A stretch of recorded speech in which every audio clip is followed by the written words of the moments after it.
On a quiet September evening in Dallas, Texas, a brutal crime shattered the peace of a small motel.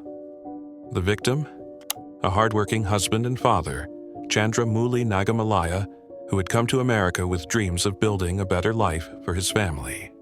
But in just a few minutes, an argument with a coworker turned into a horrifying tragedy, one that would leave his wife and son traumatized forever, and shock both America and India. This is the chilling story of the Dallas Motel Beheading, a case that reveals how anger, jealousy, and unchecked rage can end in unspeakable violence. Chandra Mouli Nagamallaiah was not a name widely known until his tragic death. Born and raised in India, he grew up in a modest family. Like many immigrants, Chandra dreamed of giving his wife and young son a brighter future.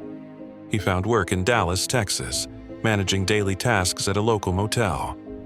It wasn't glamorous, but it was steady, and it provided for his family. Colleagues described him as polite, hardworking, and deeply devoted to his loved ones. For his wife and son, who also lived at the motel, Chandra was their rock, a man who carried the heavy responsibility of being both a provider and a protector. But living and working in close quarters can sometimes bring friction. At the motel, Chandra often interacted with a coworker who stayed there, Cobus Martinez, a 37-year-old Cuban national. On the morning of September 10, 2025, the atmosphere inside the Dallas motel was tense. What started as a simple argument between two coworkers, Chandra Mouli and Cobus Martinez, quickly spiraled into a confrontation that no one could have predicted.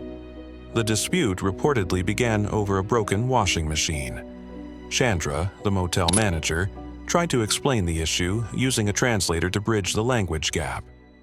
But instead of calming the situation, this seemed to enrage Cobus Martinez even more. Witnesses say he stormed away in anger, but minutes later he returned not to talk, but to attack. This time he carried a large machete-like weapon.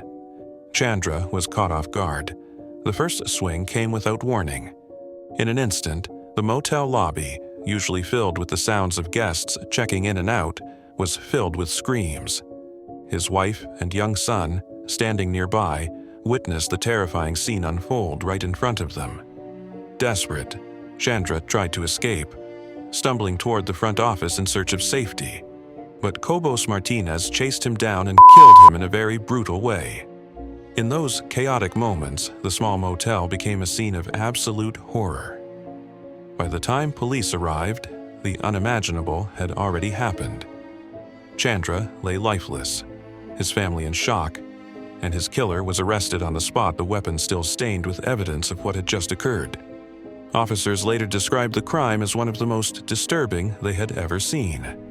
Texas law is among the toughest in the country, and in cases like this involving deliberate, brutal killing, prosecutors often push for the death penalty. Eyewitnesses, including Chandra's wife and son, gave statements confirming what they had seen. Forensic evidence and security cameras further supported the prosecution's case. The accused, whose identity was released by authorities, had a history of a conflict at the workplace. However, investigators noted that nothing in his background could explain the sheer brutality of the act. As the case entered the courts, the question became, would this man face life in prison or death by lethal injection? The trial is still ongoing, but prosecutors have made clear that they intend to pursue the maximum punishment. The murder quickly gained national and international attention. In Dallas, the Indian American community organized candlelight vigils to honor Chandra's memory. Local leaders called for justice and offered support to his grieving family. In India, where his relatives still live, news of his death spread quickly. For many, it became a tragic symbol of the risks immigrants sometimes face while working difficult jobs in foreign countries. Social media was filled with messages of shock and outrage. People expressed sympathy for Chandra's wife and child, who not only witnessed the crime, but also lost their protector and provider in the most horrific way imaginable. Criminologists often say that workplace violence rarely comes without warning signs. Arguments, resentment, and unspoken grudges can fester until they explode. In this case, a simple disagreement turned into a nightmare. But experts caution that behind every violent act lies a deeper issue: unchecked anger, mental health struggles, and in some cases, cultural or personal stressors. While none of this excuses the crime, it reminds us that prevention through conflict management, mental health support, and workplace safeguards could save lives. The story of Chandra Mouli Nagamallaiah is heartbreaking. A man who left his home country in search of better opportunities, only to lose his life in the very place he worked to build a future. For his wife and son, the pain will never fully heal. For the Indian community in Dallas, his death is a reminder of both the promise and the perils of immigrant life. And for all of us, this case forces a question. How can something as small as an argument spiral into an act of such devastating violence? As the trial moves forward, justice will be sought. But no verdict will ever bring Chandra back to his family.